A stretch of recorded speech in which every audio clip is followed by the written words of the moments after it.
নিজেকে সবসময় বড় দল হিসেবে দাবি করা সত্ত্বেও একটা দলের ভেতরে কোন ধরনের ইনসিকিউরিটি থাকলে নির্বাচনের আগের দিন পর্যন্ত এই ধরনের কার্যক্রম পরিচালনা করা যায় বা করতে হয়। জামায়াত সমর্থকদের হামলায় বিএনপি নেতার দৃষ্টি হারানোর খবর শুনে মায়ের মৃত্যু, এটা কোন ধরনের ইনসিকিউরিটি?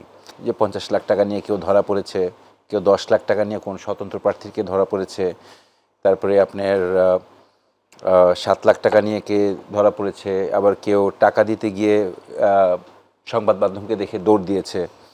তো এগুলোও কোনো না কোনো দলের, যে 50 লাখ টাকা নিয়ে কেউ ধরা পড়েছে, কেউ 10 লাখ টাকা নিয়ে কোন স্বতন্ত্র প্রার্থীকে ধরা পড়েছে, তারপরে আপনার 7 লাখ টাকা নিয়ে কে ধরা পড়েছে, আবার কেউ টাকা দিতে গিয়ে সংবাদ মাধ্যমকে দেখে দৌড় দিয়েছে। তো এগুলোও কোনো না কোনো দলের। কারোর ইলেকশন ব্রাইব করার ইচ্ছা থাকলে সেই টাকাটা নিয়ে যাইতেও না, এবং এটা আসলে কোনো টাকাই না। এর সাথে শেষ করব, ইসি সেক্রেটারি বলেছেন 5 কোটি টাকা পর্যন্ত বহন করায় কোনো অসুবিধা নাই, কারণ বলছেন যে টাকার অ্যামাউন্ট ইস্যু না, কারণ এখানে অ্যাকাউন্টগুলো বন্ধ। আসসালামু আলাইকুম প্রিয় দর্শক, মাহবুব সৈকত প্রত্যেক আমন্ত্রণ জানাচ্ছি মাই টিভি সংলাপে। প্রিয় দর্শক, আপনারা সবাই জানেন ইতিহাসের সন্ধিক্ষণে দেশ। আমরাও এই জন্য আজকে মাই টিভি সংলাপের শিরোনাম দিয়েছি ইতিহাসের সন্ধিক্ষণে বাংলাদেশ। কেন বলছি সেটি হয়তো আপনারা সবাই জানেন, কারণ বিগত তিনটি নির্বাচনে ভোট দিতে পারেনি দেশের জনগণ। ভোটারবিহীন নির্বাচন, আমিন নির্বাচন, এছাড়া রাতের ভোটের নির্বাচন, তার মাধ্যমেই দেশের সবচেয়ে যে কাঙ্ক্ষিত পরিবেশ, গণতন্ত্রকে হরণ করা হয়েছিল। সেই গণতান্ত্রিক পরিবেশ ফিরিয়ে আনতে আত্মাহুতি দিয়েছিল অগণন মানুষ। 24-এর গণ অভ্যুত্থানে রক্ত দিয়েছিল শিশু থেকে বৃদ্ধ, আবাল বনিতা সবাই। তার মাধ্যমে প্রত্যাশা ছিল একটাই, স্বাধীনতারও যে প্রত্যাশা ছিল, গণতান্ত্রিক একটি দেশ, মূল্যবোধ প্রতিষ্ঠা, সেই গণতন্ত্রকে ফিরিয়ে আনা ছিল অন্যতম লক্ষ্য। সেই লক্ষ্যের পানে আর মাত্র কিছুটা ক্ষণ পরই এগিয়ে যাচ্ছে বাংলাদেশ, জাতীয় নির্বাচন এবং গণভোট। মাই টিভি সংলাপে আজকে আলোচনা করব সেই বিষয়টি নিয়ে। স্টুডিওতে উপস্থিত রয়েছেন দুজন আলোচক। ডান পাশে রয়েছেন শিক্ষক এবং রাজনৈতিক বিশ্লেষক মার্দিয়া মমতাজ, স্বাগত জানাচ্ছি আপনাকে। বাম পাশে রয়েছেন ব্যারিস্টার সৈয়দ এজাজ কবির, মানবাধিকার বিষয়ক সম্পাদক, বাংলাদেশ জাতীয়তাবাদী আইনজীবী ফোরাম, বিএনপি নেতা, স্বাগত জানাচ্ছি আপনাকেও। আর সাথে রয়েছি আমি মাহবুব সৈকত। আমি প্রথমেই মার্দিয়া মমতাজ আপনাকে দিয়ে শুরু করি। প্রত্যাশিত ভোটের ক্ষণ গণনা একদমই করা নাড়ছে। হয়তো এটি যখন সামাজিক যোগাযোগ মাধ্যমে মানুষ দেখতে শুরু করবে তখন ভোটও শুরু হয়ে যাবে অনেকের, একদমই যখন অনেকেই হয়তো তখনই দেখবে। এই সময়টিকে, এই ক্ষণটিকে আপনি কিভাবে মূল্যায়ন করবেন, কিভাবে দেখছেন? সেই প্রস্তুতির জায়গাটিও বা কতটুকু আপনি সন্তুষ্ট? জি, আপনাকে ধন্যবাদ। আমরা খুব ক্রুশাল একটা সময়ে এসে উপস্থিত হয়েছি। আমাদের আগামীর ভবিষ্যৎ নির্ধারণের একটি জায়গা, এবং এবার বহুদিন পরে আমরা হাতে পেয়েছি যে আমাদের নাগরিকরা দেশের ভবিষ্যৎ নির্ধারণে ভূমিকা রাখছেন। জি, নিঃসন্দেহে এটি একটি অভূতপূর্ব ঘটনা, কিন্তু আজকের দিনেও এসে আমাকে দুঃখ নিয়েই বলতে হচ্ছে যে আজকের দিনেও অনেকগুলো সহিংসতার ঘটনা আমাদেরকে দেখতে হয়েছে, এমনকি ঢাকায়, যেটা আসলে শুধু হতাশাজনক না। আমরা দেখছি যে তফসিল ঘোষণার পরের দিনই আমরা একজনকে হারিয়েছি, সেই যে শুরু, এরপরে রাজনৈতিক সহিংসতার কারণে আজকে পর্যন্ত আমাদেরকে সাক্ষী হতে হচ্ছে আর কি। তো এই সব কিছু মিলে আমার কাছে, আমি আসলে শঙ্কিত, এটা একটা ব্যাপার। আরেকটা ব্যাপার হচ্ছে যে যখন একটা দল বারবার এই ধরনের আচরণ প্রদর্শন করেন এবং বিভিন্ন কারণে, আপনি যদি যে কোনো একটা জায়গায় যান, আমার বাসা যেই জায়গায়, ঢাকার খুব গুরুত্বপূর্ণ একটা জায়গায়, ঢাকা 10-এ, সেখানেও সমস্ত প্রার্থীর সাদা কালো পোস্টার এবং একটি মাত্র দলের প্রার্থীর রঙিন পোস্টার, এইটা আছে, এটা সরানোও হয় নাই, এটার ব্যাপারে কোনো ব্যবস্থাও দেখি নাই। বরং আপনি জানেন গতকাল রাতে হাজারীবাগে দুটি প্রতিপক্ষের জামাতের প্রার্থীর দুটি ক্যাম্প পুড়িয়ে দেওয়া হয়েছে, এবং এর মাধ্যমে এই শেষ দিন পর্যন্ত আমাদেরকে এগুলো দেখতেই হচ্ছে আসলে। তো সব কিছু মিলে আমি আসলে জানি না যে নিজেকে সবসময় বড় দল হিসেবে দাবি করা সত্ত্বেও একটা দলের ভেতরে কোন ধরনের ইনসিকিউরিটি থাকলে নির্বাচনের আগের দিন পর্যন্ত এই ধরনের কার্যক্রম পরিচালনা করা যায় বা করতে হয়। কিন্তু সব কিছু মিলে এইসব তো মানুষকে নিয়ে, তাই না? এরাই তো জনগণ, যে দলেরই হন। সবকিছু মিলে আমরা আসলে নিশ্চিন্ত হতে পারছি না। মানে নিশ্চিন্ত হতে পারছেন না কি সুষ্ঠু নির্বাচনের, নাকি নিরাপত্তার? এটির সাথে নিশ্চয়ই সুষ্ঠু নির্বাচনের সাথে নিরাপত্তার জড়িত বিষয়টি জড়িত। নিরাপত্তার বিষয়টি আসলে সুষ্ঠু নির্বাচনের সাথে শুধু জড়িতই না, কারণ এদের মধ্য থেকেই কালকে পোলিং এজেন্ট থাকবেন, জি। এদের মধ্য থেকেই কালকে কেন্দ্রের বাইরে হয়তো থাকবেন, যারা ভোটার আসবে তাদের নিরাপত্তার একটা ইস্যু আছে, যারা পোলিং এজেন্ট থাকবেন বিভিন্ন দলের তাদের নিরাপত্তার ইস্যু আছে। তো সবকিছু মিলে পরিস্থিতি আশঙ্কাজনক মনে হচ্ছে। শঙ্কা প্রকাশ করছেন মার্দিয়া মমতাজ।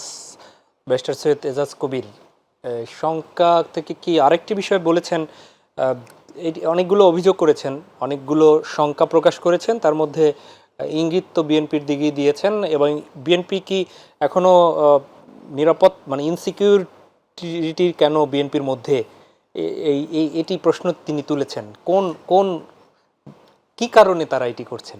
ধন্যবাদ আপনাকে এবং আপনার মাধ্যমে দর্শক শ্রোতাদেরকে সালাম ও শুভেচ্ছা, সহালোচককেও সালাম। সহিংসতা, ইনসিকিউরিটি, তাই তো। 21 ঘন্টা আগে বাংলা ভিশনে একটা রিপোর্ট এসেছিল যে জামায়াত সমর্থকদের হামলায় বিএনপি নেতার দৃষ্টি হারানোর খবর শুনে মায়ের মৃত্যু। এটা কোন ধরনের ইনসিকিউরিটি? যাও, কম্প্যারিজন করাটা ঠিক হবে না, আমি ব্যক্তিগতভাবে মনে করি না। অন্যদিকে রিসেন্টলি আপনার এই যে টাকা পয়সা নিয়ে অনেক ধরনের কথা দেখছি, যে 50 লাখ টাকা নিয়ে কেউ ধরা পড়েছে, কেউ 10 লাখ টাকা নিয়ে কোন স্বতন্ত্র প্রার্থীকে ধরা পড়েছে, তারপরে আপনার 7 লাখ টাকা নিয়ে কে ধরা পড়েছে, আবার কেউ টাকা দিতে গিয়ে সংবাদ মাধ্যমকে দেখে দৌড় দিয়েছে। তো এগুলোও কোনো না কোনো দলের। এইটাও কি এক ধরনের ইনসিকিউরিটি হতে পারে না, বা সেটাও পাল্টাপাল্টি প্রশ্ন দেওয়া যেতে পারে। অন্যদিকে যদি বাংলাদেশের ইতিহাসে দেখি, 91 বলেন, 96 বলেন, 2000 বলেন, এবং এই ফ্যাসিস্ট আমলের এই তথাকথিত ইলেকশনও যদি বলেন, যে সেই তুলনায় যদি আপনি সহিংসতার হিসাবটা ধরেন, আমি ব্যক্তিগতভাবে মনে করি সেরকমভাবে কোনো কিছু হচ্ছে, ওইরকম কিছু হচ্ছে না। আর পার্সেন্টেজের খুবই সামান্য, সেই ভেরি লিটল। আর আমার সমালোচক যেই কথাটা বললেন আমি সত্যিই ধরে নিচ্ছি, এবং সেটা যদি হয় তাহলে আইনশৃঙ্খলা বাহিনীর আশ্রয় ওনাদের নেওয়া উচিত। একইভাবে বিএনপির যারা আহত হচ্ছেন তাদেরও আইনশৃঙ্খলা বাহিনীর আশ্রয় নেওয়া উচিত। কিন্তু পাল্টাপাল্টি দোষ দিয়ে ইলেকশনকে আপনি প্রশ্নবিদ্ধ করার চেষ্টাটা আসলে এই 17 বছর পরে করাটা আমার মনে হয় না কোনোভাবেই বাঞ্ছনীয় হবে। It is not at all acceptable. বরঞ্চ আসলে আপনি আজকে আমাদের আলোচনার যেই ইয়েটা রেখেছেন, টপিকটা রেখেছেন, ইতিহাসের সন্ধিক্ষণে বাংলাদেশ, সত্যি তাই। তার কারণটা হলো যে এটা কিন্তু এখন স্বীকৃত, আমরা সবাই বলছি এবং বলতে পারছি যে গত 3টি নির্বাচন আসলে কোনো নির্বাচনই হয়নি। বরঞ্চ আমি যদি আরও বলি, আসলে আমি বলবো 4টি নির্বাচন। কারণ 1/11-এর সময় যে নির্বাচনটা হয়েছিল এতই সূক্ষ্মভাবে পরিকল্পিতভাবে হয়েছিল যে প্রণব মুখার্জি যদি ওই বইটা না লিখতো তাহলে বোধহয় আমি নিজেও ব্যক্তিগতভাবে মনে প্রাণে বিশ্বাস করতাম যে ইলেকশনটা বোধহয় সুষ্ঠু হয়েছিল। কমিশন যেটা করেছে অন্তর্বর্তী সরকার, তারাও কিন্তু সেটি প্রশ্ন তুলেছে। জি, সো সেই জায়গাটা থেকে 4টি ইলেকশন যেখানে আমরা জনগণরা পুরোপুরিভাবে প্রতারিত হয়েছি। তো সেই জায়গাটার থেকে 4-5-20 বছর যদি ধরি, 20 বছর পরে আজকে 2026-এ কয়েক ঘন্টা পরে ইনশাল্লাহ একটা ইলেকশন হতে যাচ্ছে, যেটা আমরা খুব দৃঢ়ভাবে বলতে পারি যে আমরা এটা সুষ্ঠু হবে। এটাকে যারাই বানচাল করার চেষ্টা করবে সেই ষড়যন্ত্রকে রুখে দিতে হবে, রুখে আমরা সবাই দিব। এবং আমি আশা করি যে বাংলাদেশের সকল রাজনৈতিক দল ঐক্যবদ্ধ থাকবে সেই জায়গাটাতে, যেন ইলেকশনটা হয়। কে জিতবে কে হারবে সেটা পরের ব্যাপার। তার কারণটা হলো যে দীর্ঘ 17 বছরে বাংলাদেশ যেই ফ্যাসিজমের মধ্যে দিয়ে গিয়েছে, সেখান থেকে কিন্তু গণতন্ত্রে উত্তরণের একটাই পথ, সেটা হচ্ছে সুষ্ঠু নিরপেক্ষ ইলেকশন।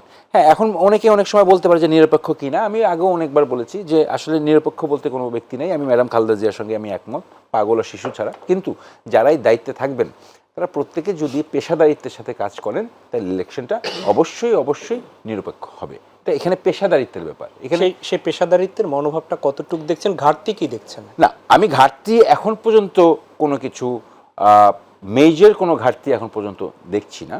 এবার এই টুকটাক এদিক ওদিক কিছু অ্যালিগেশনস আসে, শোনা যায়, বলে, সেগুলো ওইরকমভাবে প্রমাণ এখনও কিছু দেখা যাচ্ছে না। তবে একটা যেটা হচ্ছে যে সেটা হচ্ছে যে ভোটার রিলোকেশন যেটা হয়েছে প্রায় বোধহয় 7 লাখের মতো, সেইটা আসলে কতটুকু বাঞ্ছনীয় ছিল ইলেকশনের আগ মুহূর্তে, বা ইলেকশন কমিশনের থেকে এখন পর্যন্ত কোনো সদুত্তর পাওয়া যায় না সেটা কবে নাগাদ হয়েছে। কারণ ভোটার রিলোকেশন, এই চেঞ্জ অফ অ্যাড্রেসের প্রসেসটা কিন্তু ইজ নট সো ইজি, এটা কিন্তু একটা রিগোরাস প্রসেসের মধ্যে দিয়ে যায়। এটা কি এই ইলেকশনের এই 5ই আগস্টের পরে হয়েছে, না আরও বহুদিন ধরে এটা চলছিল, সেটা কিভাবে হয়েছে সেটা একটা জানার বিষয় আছে। এবং এটা আমার মনে হয় ইলেকশনের পরবর্তীতে যদি একটা রিসার্চ হয় সেই ক্ষেত্রে বোঝা যাবে যে এই ভোটার রিলোকেশনের ক্ষেত্রে কোথায় কোন দলের পার্সেন্টেজ কোথায় হয়েছে, সেই ক্ষেত্রে তখন একটা আবার প্রসঙ্গ তোলা যেতে পারে যে কোনো একটা নির্বাচনী দলের ষড়যন্ত্র বলবো না, একটা প্রি প্ল্যান বা কৌশলের আদলে এরকম করা হয়েছে কিনা সেটা এখনও ঠিকমতো বলা যাচ্ছে না, বাট কিছুটা অনুমান করা যাচ্ছে। সেই জায়গাটার থেকে বলবো যে যা হয়েছে হয়েছে, সেটা জানতে পারলে ভালো হতো, বা এই ধরনের কূটকৌশল না হলে যে সত্যি ভালো লাগতো। বাট আশা করছি একটা সুষ্ঠু নির্বাচন হবে, একটা নিরপেক্ষ নির্বাচন হবে, তার মধ্যে থেকে আমরা পিপলস রিপ্রেজেন্টেশন পাবো, পার্লামেন্টে যাবে এবং একটি গণতান্ত্রিক সরকার বাংলাদেশকে চালাবে, যারা যেই সরকারই আসুক, সেটা হোক সিম্পল মেজরিটি, হোক 2/3 মেজরিটি। আমরা আশা করি, এবং আমি বিএনপির পক্ষ থেকে আমি বলতে পারি যে 2/3 মেজরিটি নিয়ে আসলেও ফ্যাসিবাদী কায়দায় ছাড়া গণতান্ত্রিক উপায়ে যে দেশ চালানো যায়, বিরোধী দলকে সাথে নিয়ে যে দেশ চালানো যায়, এটা আমি নিশ্চিন্তে বলতে পারি ইনশাআল্লাহ আমাদের নেতা তারেক রহমান বিএনপির নেতৃত্বে সেটা ইনশাআল্লাহ আমরা দেখতে পাবো। মানে আসলে আইনজীবীদের কথা তো একটু বুঝে নিতে চাই, এই জন্য সেটি হচ্ছে যে আমি যতটুকু বুঝেছি যে আপনি যে বিজয়ী না, তারপরে 2/3 জায়গায়ও একটু ইঙ্গিত করেছেন, মানে এটি মোটামুটি নিশ্চিত যে আপনারা বিজয়ী হচ্ছেন। আমরা তো আশা করতেই পারি, আশা করাটা কি ভুল?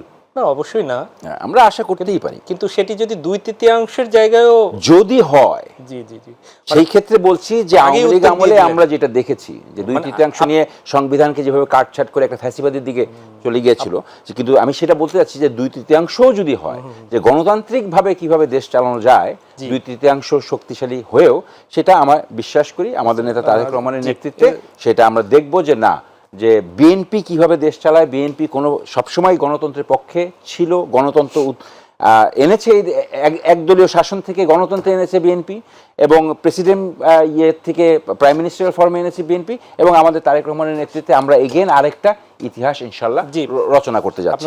আপনার কাছে ফিরবো যেন মানে সেই প্রশ্ন না তুলে যে ফ্যাসিবাদ 2/3 হলে যাবেন কিনা, আগেই উত্তরটা অ্যাপিল বিভাগে আগেই আপনি দায়ের করে রেখেছেন আর কি, যাতে জামিন না থাকে। না, কথাটা সেরকম না। আমি ফিরবো আমার যে মমতাজ, সেটি হচ্ছে ইলেকশনকে প্রশ্নবিদ্ধ করার চেষ্টার কথা বলছেন, শুনেছেন নিশ্চয়ই, যে বিভিন্ন অভিযোগ করে আসলে ইলেকশনকে প্রশ্নবিদ্ধ করতে চান। এটি ইঙ্গিত করেছেন বিজয়ের ব্যাপারে, তার মানে হচ্ছে বিএনপি বিজয়ী হয়ে যাচ্ছে, এরকমই একটা বডি ল্যাঙ্গুয়েজ অথবা কথার মধ্যে এজাজ ভাই শুনেছি। আপনার কি বক্তব্য? দেখেন, নির্বাচনে যেই কম্পিট করবে তাকে বিজয়ের মানসিকতা নিয়েই নামতে হবে। কেউ কখনো এই জন্য ইশতেহার দেয় না যে আমি বিরোধী দলে গেলে এগুলো করে দেখাবো, তাই না? সুতরাং প্রত্যেকেরই বিজয়ের মানসিকতাই থাকে। তবে আমি বলবো যে অভিযোগ করার মানে যে নির্বাচনকে প্রশ্নবিদ্ধ করতে চাওয়া বিষয়টা সেটা না। আপনাকে প্রকৃত ঘটনাগুলোকে সামনে নিয়ে আসতে হবেই, না হলে আমি আপনাকে খুব একটু স্পেসিফিকভাবেই বলি। আজকে বিকেলের ঘটনা, পোলিং এজেন্টদের দিনের শেষ ভাগে মানে শেষ দিনের প্রস্তুতি এবং ট্রেনিং চলছিল ঢাকার প্রত্যেকটা জায়গায়, প্রত্যেকটা আসনেই হয়েছে। আমি যেটার কথা বলছি সেটা করাইলে মহিলা পোলিং এজেন্টদের, আবার দেখেন মহিলাদের প্রোগ্রামে কারা কারা হামলা করেছেন আমি সেটা বলি, এবং এর মধ্যে একজন মাথা ফেটে যায়, সে কুর্মিটোলা হাসপাতালে ভর্তি, এবং আক্রমণ করেছেন বিএনপির করাইল ইউনিট সভাপতি খায়রুলের নেতৃত্বে আক্রমণ হয়। স্বেচ্ছাসেবক দলের গিয়াসউদ্দিন, মহিলা দলের নেত্রী রোকেয়া, স্বামী যুবদল নেতা শাহজাহান, মহিলা দলের নেত্রী বিউটি, ছাত্রদল নেতা রাজন, রুহুল আমিন, সাইদ সহ প্রায় 100 জন এখানে হামলা করেন। তো এখন যদি এটাকে সামনে রাখি, এটা কি অভিযোগ করার মতন বিষয় না? সুষ্ঠু নির্বাচন চাই বলেই আমি অভিযোগটা বলছি, যেন 1 মানুষ সতর্ক থাকে, 2 অভিযোগ দায়ের করা হয়েছে, ব্যবস্থা নেওয়া হবে, কিন্তু নির্বাচন সামনে, এটা আমাদেরকে মাথায় রাখতে হবে। এখন ব্যবস্থা নেওয়ার জন্য অপেক্ষা করার সময় নাই। এই লোকগুলোই আগামীকালকে ফিল্ডে আছেন। আমি এক্ষেত্রে জি জি জি শেষ করেন আপনি। এক্ষেত্রে একটা জিনিস শুধু একটু বলি, যে এই যে আমরা দেখেছি বিভিন্নভাবে নারী কার্ড খেলার চেষ্টা করা হয়েছে, নারী এবং ধর্ম দুটাকে নিয়ে আক্রমণ করার চেষ্টা করা হয়েছে, আমার দলকে চেষ্টা করা হয়েছে। এবং আমি দেখেছি যে একই প্রশ্নের জবাব 25 বার দিয়েছি, 30 বার দিয়েছি, আবার প্রশ্ন করা হয়েছে, সেটাকে বাদ রাখি। কিন্তু আসলে নারীর জন্য নিরাপত্তার আশঙ্কা তৈরি করছেন কারা? এই যে কালকে আমার 2 বোন, আমার মা, পার্সোনালি যদি বলি, তারা 3জনই পোলিং এজেন্ট থাকছেন, তাহলে তাদের নিরাপত্তার কথা আমি কাকে বলছি? বা তাদের নিরাপত্তার যে ফোরকাস্ট আমি আজকে রাত্রে পাচ্ছি, সেটা আমার কাছে সিনারিওটা ভালো লাগছে না। এটা বলার মানে এই না যে আমি নির্বাচনকে প্রশ্নবিদ্ধ করছি, এটা হচ্ছে রিয়েল সিনারিওকে উঠে আনার দায়িত্ব মিডিয়ারই। যেহেতু আমি আপনার এখানে এসেছি, আমার মনে হচ্ছে এটা আমার কর্তব্য, এটা আমার জানানো। জি। সেক্ষেত্রে আপনারা যারা নির্বাচন করছেন, মানে যে দলগুলো করছে, খুব স্বাভাবিকভাবে সেটি আপনি জানেন যে মানে কথা আছে, প্রবাদ আছে একটা, বল বল নিজের বল। জি। তো সেই বলের আপনাদের জায়গাটা কি? আপনারা যদি নিজেরা নিজেদের সেফটি, নিশ্চয়ই প্রশাসনিক একটা ব্যাপার রয়েছে, নিজেরা নিজেদের সেই সেফটি নিশ্চয়তা নিশ্চিত করতে না পারা কি দলের দুর্বলতা মনে করছেন? না দেখেন, আপনি চোর আশাকে তো কখনো গৃহস্থির দোষ বলতে পারবেন না, তাই না? নিরাপত্তার যেটা ব্যবস্থা বারবারই বলা হয়েছে, আমরা চেষ্টা করছি সেখানে। এখন দেখেন, পুরুষ সহ একটা টিম এসে যখন মহিলাদের একটা প্রোগ্রামে ঢুকতে চাইবেন, শুরুতে হয়তো 4-5 জন থাকেন, এটা একটা বেসিক নিরাপত্তা ব্যবস্থা থাকে। কিন্তু সেখানে যখন 100 জনের মতন একটা গ্যাদারিং, আর গ্যাদারিংয়ের মধ্যে 100 জনের মতন একটা দল এসে আক্রমণ করতে চেষ্টা করে, তখন আসলে এখানে আইন শৃঙ্খলার আশ্রয় নেওয়া ছাড়া উপায় নাই। কিন্তু এর মধ্যেই সেই আইন শৃঙ্খলার পক্ষ থেকে সাপোর্টটা কি যথাযথ পাচ্ছেন? এসেছে, পরবর্তীতে সহায়তা এসেছে, কিন্তু তার মধ্যে বেশ কয়েকজন আহত হয়েছেন, একজনকে হাসপাতাল পর্যন্ত যেতে হয়েছে। তো এই ব্যাপারটা হচ্ছে আগামীকালকের জন্য এটা অবশ্যই একটা সিগন্যাল। এবং দেখেন, ঢাকার সবগুলো আসন, বিশেষ করে কয়েকটা আসন তো রিস্কি হিসেবেও আইডেন্টিফাই হয়েছে। 74টা আছে যেগুলো জি।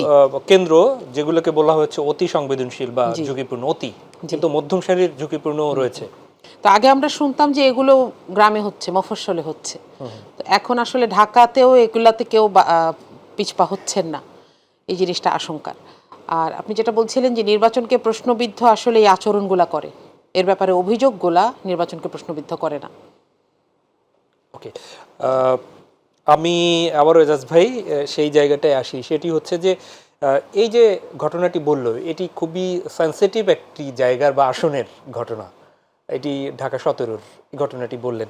তো নিশ্চয়ই মানে শীর্ষ পর্যায় থেকে এই ছোট্ট একটি প্রোগ্রামকে বানচালের জন্য নির্দেশনা দেওয়া হয়নি।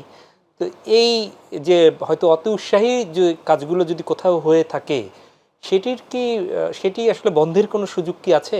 এর আগে যেমন শুনেছিলাম ফ্যাসিবাদী আমলে, যে তখন ফ্যাসিবাদের প্রধান তিনি বলেছিলেন যে 200 বা 200 বা 160, 70, 80 তাকে দেওয়া হোক, বাকিগুলো একটু ডিস্ট্রিবিউশন।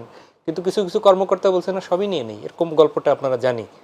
হ্যাঁ, তো এরকম মানে অতি উৎসাহী কি দলের জন্য বা দেশের জন্য ভালো হচ্ছে কিনা? না, আসলে আমি একটু আগেই প্রথমে যেটা বললাম যে কম্প্যারিজন আমি যেতে চাচ্ছি না। তবে হ্যাঁ, যেটা আমার সহ-আলোচক যেই প্রশ্নটা উত্থাপন করেছেন, এটা অবশ্যই আইন শৃঙ্খলা বাহিনী পরবর্তীতে স্টেপ নিয়েছেন। হ্যাঁ, ইতিমধ্যে অঘটন ঘটে গেছে। তো অঘটনটা কি, অপরাধটা সংঘটিত হয়ে গেছে। তো যেহেতু অপরাধটা সংঘটিত হয়ে গেছে, আইন শৃঙ্খলা বাহিনী এসেছে, সেটা নিয়েছে। হ্যাঁ, যেহেতু এখন ইলেকশন সামনে, এটা রাজনৈতিক অ্যাঙ্গেল অবশ্যই আছে।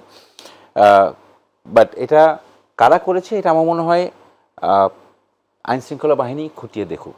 এটা যদি আমার সহ-আলোচক যেদিকে ইঙ্গিত করার চেষ্টা করছেন, যদি সেটাই হয়, তাহলে তাদের শাস্তি হোক, তারা ধরা পড়ুক।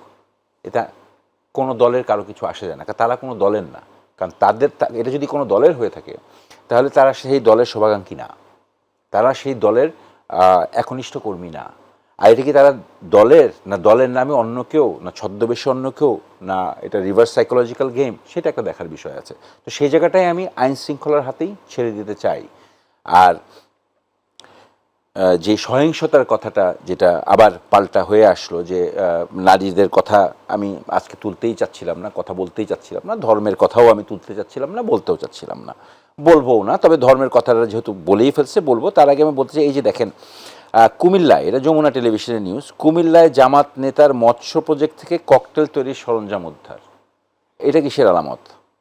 প্রজেক্ট থেকে মৎস্য প্রজেক্ট উদ্ধার থেকে হয়েছে, সেটিও স্পষ্ট না, হওয়া একটা দরকার। ঠিক আছে, কিন্তু এই যে মৎস্য প্রজেক্ট তো কোনো ঘর বাড়ি না, বিশাল জায়গা, কিন্তু একজনের ওটা আওতায় আছে, একজন এটার মালিকানা, প্রশ্ন ওনাকেই দিতে হবে যেটাই হোক। তারপরে অন্যদিকে আপনাকে চোখ উপড়ে ফেলার একটা ঘটনা বললাম, আরেকদিকে আপনার এই যে চোখ উপড়ে ফেলার ঘটনাটা যদি দলীয় মারামারিতে হয় সেটি ঠিক আছে, কিন্তু মৎস্য প্রজেক্টের জায়গা না, সেটা আমি বলছি না, অনেক বড় এরিয়া, আমি যত বড় এরিয়া হোক, আপনার বাড়িতে যদি কোনো একটা লাশ পাওয়া যায়, সেটা আগে প্রথমে সাসপিশিয়াস যেটা আছে সেটা আপনাকেই দেখা হবে, তারপরে সেটা ইনকোয়ারি হবে।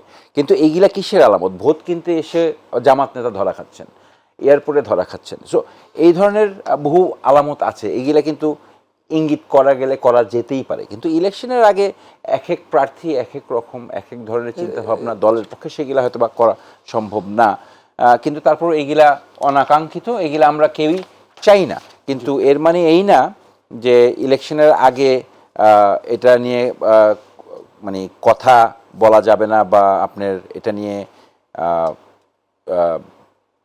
কিছু বলা মানে হচ্ছে যে সবাইকে অবহিত করা, যে হ্যাঁ সবাইকে অবহিত করেন, তার আগে আইন শৃঙ্খলা বাহিনীকে অবহিত করা উচিত, আমার মিডিয়ার ভাইদেরকেই অবহিত করা উচিত। কিন্তু হ্যাঁ এইসব জিনিসগুলি মনে করেন যে ইলেকশনকে আমি ব্যক্তিগতভাবে মনে করি ইলেকশনকে প্রশ্নবিদ্ধ করারই একটা হিসাব। এখন এটা আপনি অবশ্যই আইন শৃঙ্খলা বাহিনী জানবে, জনগণ জানবে, মিডিয়া জানবে, কিন্তু যারা এগুলা করছে তারা কি আদৌ সুষ্ঠুভাবে ইলেকশন করার চেষ্টা করছে?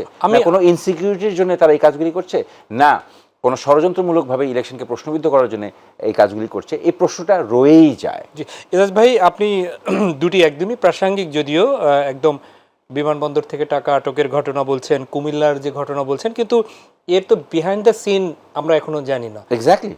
আপনি ইতিমধ্যে কিন্তু জামাতের পক্ষ থেকে, বিএনপি যেরকম বলছে, সেখানে আমি যদি একটু কোট করি, আপনি আইনজীবী, সেখান থেকে কিভাবে দেখছেন, সেটা হচ্ছে যে ব্যাকে যে টাকা পাওয়া গেছেন তিনি দাবি করেছেন ব্যবসায়িক, এবং এই বিমানের অনাপত্তি কর্তৃপক্ষ বলেছেন, ওখানের ওসি বলেছেন গার্মেন্টস ব্যবসায়ী তিনি, আর বিমানের সিও তিনি বলেছেন যে অভ্যন্তরীণ রুটে টাকা পরিবহনের কোনো সমস্যা নেই। পাশাপাশি মুরাদনগরের সেটি বলা হয়েছে, যিনি আটক করা হয়েছেন তিনি বলা হয়েছে যে 2 লাখ টাকা ইউনিয়ন জামাতের আমির বলেছেন যে তার গাড়ির মধ্যে সেটি রেখে তিনি খোঁজ খবর নিতে ভোট চাইতে গিয়েছেন, এবং রেখে পুলিশকে খবর দিয়ে জোর করে তুলে দেওয়া হচ্ছে তাকে পুলিশের কাছে। এই যে, এবং সাজানো নাটক বলছেন জামাতের পক্ষ থেকে অ্যাসিস্ট্যান্ট সেক্রেটারি জেনারেল, এইগুলোকে সাজানো নাটক বলছে। আপনি কিভাবে দেখছেন?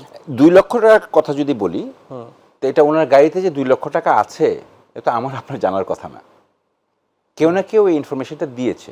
আমি শিওর এটা ওনার ঘরের কোনো মানুষই কাজটা করেছে। এখন আর 50 লক্ষ টাকা সৈয়দপুর এয়ারপোর্টে যেটা বললেন, 74 লাখ টাকা পড়ে, 74 লক্ষ টাকা, আচ্ছা রিপোর্টে আসছে 50 লক্ষ টাকা না, পরে মানে গণনার পরে। জি ঠিক আছে। সো এখন যেটা হয়েছে যে ইলেকশনের আগে এত টাকা নিয়ে ঘোরাফেরা কোথাও যাওয়া, এটা সন্দেহজনক। তার উপরে আপনি যদি বাংলাদেশ ব্যাংকের নিয়মটা যদি দেখেন, আমার যদি ভুল না হয়ে থাকে, 3 বা 5 লাখ টাকার ঊর্ধ্বে আপনি আসলে ক্যাশ বোধহয় ক্যারি করতে পারেন না, আর এর উপরে যদি হয় আপনাকে ব্যাংকিং ট্রানজাকশনের মাধ্যমে ট্রানজাকশন করতে হবে। আপনি এত টাকা নিয়ে চলাচল করতে পারেন না। 2 লাখ টাকা যেটা আছে সেটা ঠিক আছে, যে 2 লাখ টাকা একটা মানুষের কাছে উৎস বৈধ হলেও এত মোটা অঙ্কের ক্যাশ টাকা নিয়ে ঘোরাফেরা আসলে করা যায় না, এটা ব্যাংকিং ট্রানজাকশনের মাধ্যমেই করতে হয়। আর ইলেকশনের পূর্ব মুহূর্তে এরকম এত বড় লার্জ ট্রানজাকশনের অ্যামাউন্ট নিয়ে কি ধরনের ব্যবসা করতে যাচ্ছেন ইলেকশনের আগে, যেখানে আজকে বন্ধ, আগামীকাল ব্যবসা থেকে নাকি টাকা নিয়েছেন এটি বলেছেন, তো এগুলো তো ব্যাংকিং ট্রানজাকশনের মাধ্যমে হবে, আর নয় অফিসে থাকবে। এটা এয়ারপোর্টে করে নিয়ে যাওয়ার কি আছে? সাম্প্রতিক সময়ে যে একদমই আজকের যে ঘটনাগুলো, অর্থর লেনদেনের, অর্থ নিয়ে যে পুলিশের একটা আটক যে বিষয়গুলো চলে আসছে, যদিও জামাতের পক্ষ থেকে বলা হয়েছে যে এটি পুলিশের আইনশৃঙ্খলা বাহিনীর সাজানো নাটক এরকম, কিন্তু জনমনে তো একটা প্রশ্নের তৈরি হয়েছে নিশ্চয়ই, একটাভাবে গণমাধ্যমে গিয়েছে, প্রমাণ না হয় সময় সাপেক্ষ ব্যাপার। জামাতের জন্য কতটুকু ক্ষতি হয়েছে? ভোট এই নেতিবাচক কোনো প্রভাব পড়বে কিনা, ভোট কতটুকু কমবে মনে করছেন?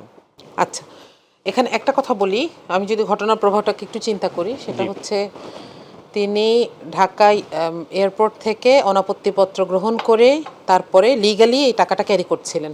এক, আচ্ছা। এবং তখনই নাটকের প্ল্যানটা করা হয়, এবং এটা করাও হয়, ফাঁসও হয় একটা বাইরের একটা জায়গা থেকে, আপনি জানেন। এক্ষেত্রে আমি বলবো যে এখানে আমরা বারবার কিন্তু এই ব্যক্তিটিকেই জড়িত দেখছি। তিনি বডি ওয়ার্ন ক্যামেরার ভিডিও পেয়ে যান কেমন করে যেন আর্মির সাথে। এই জিনিসটা আসলে অনেক বেশি প্রশ্ন করার মতন জায়গা। দ্বিতীয়ত, ওনাকে সেখানে নামা মাত্রই যেন এই নাটকটা সাজানো যায়, এটার ব্যবস্থা করা হয়েছে। এবং আপনারা বোধহয় জানেন তিনি এখন সিসিইউতে আছেন, হার্ট অ্যাটাক করেছেন এবং তার অবস্থা ভালো না। তিনি প্রচণ্ড আঘাত পেয়েছেন এবং আমরা জানি না সেখানে কোনো টর্চারের মুখোমুখি তাকে হতে হয়েছে কিনা। এখন দেখেন, ঠাকুরগাঁয়ে 3টা আসন এবং মোট ভোটার প্রায় 11 লক্ষের কাছাকাছি। সেখানে 50 লাখ টাকা একজন ভোটারের জন্য 4 টাকা করে হয়। কারোর ইলেকশন ব্রাইব করার ইচ্ছা থাকলে সেই টাকাটা নিয়ে যাইতেও না, এবং এটা আসলে কোনো টাকাই না। এর সাথে শেষ করব, ইসি সেক্রেটারি বলেছেন 5 কোটি টাকা পর্যন্ত বহন করায় কোনো অসুবিধা নাই, কারণ বলছেন যে টাকার অ্যামাউন্ট ইস্যু না, কারণ এখানে অ্যাকাউন্টগুলো বন্ধ। বলেছেন সর্বোচ্চ সীমা নির্ধারিত এরকম কিছু নেই। না, জি নাই, উনি বলছেন 5 কোটি টাকাও বহন করলে কোনো অসুবিধা নাই। পরে তিনি বলেছেন যে 5 কোটি টাকা মানে নির্ধারণ করে দেওয়ার সে কেউ না, এটি তিনি উড্ড করেছেন তার কথা। এই আচ্ছা, মানে এখানে কোনো সীমা নাই, কথাটা হচ্ছে এটা। তো সেখানে এটা কেবলমাত্র মিডিয়া গরমের জন্য একটা কাজ করা হয়েছে, এবং আমার মনে হয় যার একটু কমন সেন্স আছে, বিশেষ করে আপনি যে এলাকার কথা বলছেন, সেই এলাকার ভোটারদের উপর এটা কোনো প্রভাব পড়বে বলে আমার মনে হয় না। যে যার এলাকার মানুষদেরকে চেনেন, গোটা দেশের তাই উপরে না? এখন common sense, I am asking for the common sense of my people, যে একটা জায়গায় আপনি এই টাকাটা হিসাব করেন না, যে একটা জায়গায় কয়টা সেন্টার হইতে পারে, 3টা আসনের, এবং সেই সেন্টারগুলোর টেক কেয়ারের জন্য একটা মানুষের এই টাকা লাগবে কিনা বাদ দিলাম, কিন্তু উনি বলেছেন এটা উনি ব্যবসায়িক কারণে, এবং সেটাও যথেষ্ট যৌক্তিক কারণ। আপনি জানেন বিকাশ ট্রানজ্যাকশন বন্ধ, ই ব্যাংকিং বন্ধ বর্তমানে, শুধু এটিএম ট্রানজ্যাকশন ওপেন আছে। তিনি তার ব্যবসার সুবিধার জন্য এই টাকাটা উঠিয়ে নিয়ে চলেই যেতে পারেন। আমি একটা সাধারণ নাগরিক, আমার বাসায়ও একটা পরিমাণ টাকা উঠিয়ে রাখতে হয়েছে, কারণ মাসের শুরু, এই সময় বেশ কিছু বিল পেমেন্টের ব্যাপার আছে। তো এইটাকে ইচ্ছে করে প্রশ্নবিদ্ধ করা হয়েছে এবং একটা নাটক সাজানো হয়েছে, কারণ ওই ভদ্রলোকের একটা সাংগঠনিক পজিশন আছে এই জন্য। এটা কি আসলে নির্বাচন বানচালের ষড়যন্ত্র কিনা ভাই ভালো বলতে পারবেন, বা এটাকে যারা করছেন তারা নির্বাচনকে প্রশ্নবিদ্ধ করতে চাচ্ছেন কিনা এটা ভাই ভালো বলতে পারবেন। কারা করছেন এখানের মধ্যে আশঙ্কা হচ্ছে কারা করছেন? আচ্ছা, আপনি কথা শেষ করেন। জি, হ্যাঁ, যারা অভিযোগ করছেন, এবং জামাতের একজন নেতাকে একটু